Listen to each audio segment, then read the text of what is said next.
Greetings, Exiles! In the past 4 leaks, Build Vortex got nothing but nerfs, hard-hitting ones. From the Ascendancy, to skill damage, to even more damage reduction, to AoE, duration, and everything you can think of. So after all of that, is Build Vortex worth playing? In order to answer that question, I knew that I had to go all out in order to save you the efforts of having to min-max the build and finding out the answer yourself. So buckle up, as we are about to enter a one hell of a fast build guide.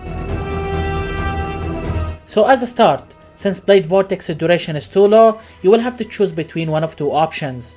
1. You can increase its duration, or 2. You can make your build go faster. Ultimately, you would want to get the most out of your blades before they expire, and since we are trying to go all out on this build, I've decided to go with the second option, which is going as fast as possible. Now, trying to get a high movement speed while min-maxing a build is going to be more difficult than before due to the recent changes, and in order to counteract that, expect to see a movement speed roll wherever possible. So as it is with every other build guide, we begin with our Ascendancy of choice. We are an Assassin. Now I know that the poison nodes got nerfed in the Assassin Ascendancy, but we don't care about that because we are dealing pure physical damage here, and thus the nerfs has no effect on us. So as a start, we begin with Unstable Infusion. This node is basically +1 power charge in addition to power charge generation as long as we are hitting something. Next we have Deadly Infusion. This one scales the potency of our critical strikes based on how many power charges we have at any given time. It also increases our flat critical strike chance, which is required to sustain 100% chance without the need of flasks in this build. From here we take Opportunistic. In short, this node is 25% more damage against single targets, and 20% reduced damage taken against multiple rare and unique enemies. Finally, we have Mistwalker. This node is a free elusive buff at 150% of its original effect. Also, you are not going to take any critical damage as long as you are elusive, basically all the time. And that was it for our Ascendancy. Pretty generic choices for any assassin build, I'd say. Now, you probably have guessed this already, but yes, we are going to stack power charges in this build. As a result, we are going to need to take every single power charge node available for us to take on the passive tree. From here, I'd recommend you to take every single crit node until you are capped, and then focus on defensive nodes like Energy Shield if you are playing the Energy Shield version, and Life nodes if you are playing the Life version. After that, once you have access to Cluster Jewels, get yourself one large jewel that adds as many powerful physical notables like Master the Fundamentals, Exploit Weakness, and Force Multiplier. Then, we are going to branch off into 2 medium cluster jewels, each adding some powerful AoE nodes like Vast Power and Magnifier. And that was basically it for our passive tree. Now let's talk about items, starting with our weapon of choice. We are dual wielding Void Batteries, the best and cheapest option for power charge stacking builds. The damage you get from these rivals mirror tier ones, so I see no reason to replace them at any stage of the game. Our next item is Crown of the Inward Eye with +1 power charge corruption implicit, preferably. I know that I have been using this helm in many of my recent builds, but it is just that good. I mean, the point is to get as much damage and survivability as possible while spending as little investments as possible, and with this item, you are getting mirror tier performance for cheap. Anyway, our next item is a rare amulet with increased movement speed and increased area of effect Elder Mod. From here I just multi-modded the thing and called it a day. Something like this can be easily crafted with an Awakener's Orb. However, you might want to redo the craft until you get a third good mod before you multi-mod. Just don't forget to anoint Mystic Talents on your amulet for a good balance between damage and survivability. Our next item is a pair of Corrupted Gloves with Vulnerability Curse on hit and as much Energy Shield as possible. The easiest way to get something like this is to just buy good gloves with decent amount of Energy Shield and corrupt them. If you get vulnerability, then congratulations, you can use it and go on with your day. If not, then you might as well just sell it for the price you have bought it for. If that's proven to be too much hassle for you, you can just get any pair of corrupted unique gloves with vulnerability curse and call it a day. But anyway, our next item is Precursor Emblem Unique Ring with +1 power charge and increased movement speed for each charge we have. This is going to set you for a lot, mainly due to the +1 power charge roll.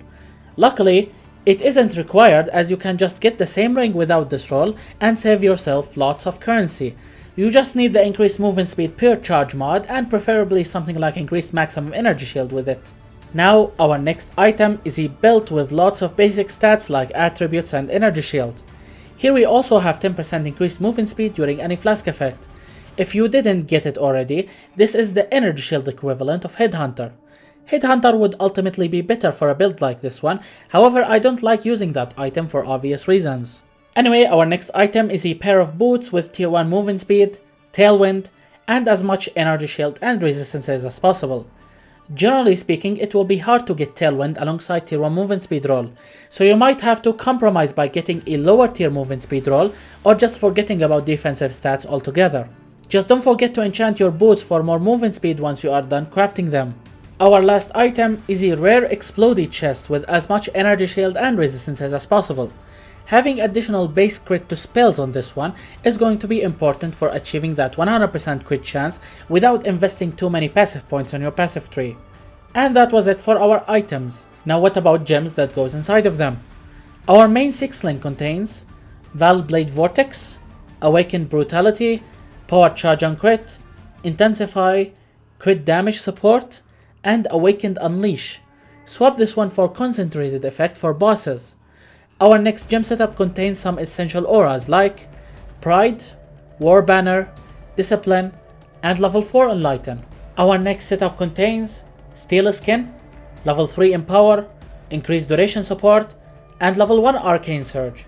Assigning this setup to your left mouse button will ensure 100% uptime on Arcane Surge.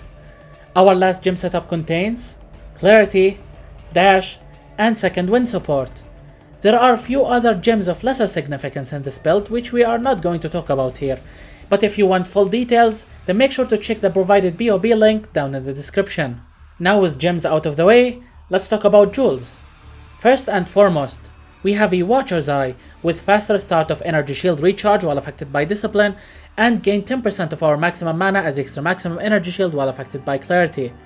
Now you can potentially get more damage with mods like chance to deal double damage while affected by Pride, or increase the crit multi while affected by Precision. It's up to you. And aside from Watcher's Eye, we also have a Militant Faith unique Timeless Jewel. Place it in this specific socket on your passive tree. This one will convert all nearby keystones into Inner Conviction. We have went over this one already in many of our previous videos, but in short, it will provide you with 3% more damage for every power charge you have. Now aside from these two unique jewels, every one of your remaining sockets should be filled with normal rare jewel like this one. If you are on a budget, you will most likely be lacking lots of elemental resistances at this point, which should be top priority mod to get on your jewels first. After that, you most definitely need to get increased maximum energy shield or life depending on your defensive layer, and only after getting all of these, you would want to get something like increased global physical damage and increasing your critical multiplier as much as possible. And that was it for our jewels. Now what about Bandit's quest? We are going to help Allura 100%. The bonuses she provides to elemental resistances and crit multiplier are worth more than the 2 passive points that you are paying for them. For Pantheons, we go with the Soul of Lunaris for increasing our speed while mapping, and the Soul of Aberrath for cutting ignite duration on us by half, which by the way can be reduced down to 0 by getting reduced ignite duration enchant on at least 5 of your jewels. And that was basically it for our fastest Build Vortex build for 3.15. So in the end, is it worth it to save up and get items to try out this build? Well, I'd say no. Mostly because a skill like Build Vortex will feel clunky to play unless you got sufficiently high amount of investment into movement speed. However, if you do have enough currency for that, then this build will be the best thing you have ever experienced in your time playing Path of Exile, I guarantee. But with that being said, we are basically done with this build. If you guys have enjoyed it, then make sure to press the like button and maybe even subscribe so you don't miss out on any future build guides like this one. My name is Phoenix and I will see you all in the next video.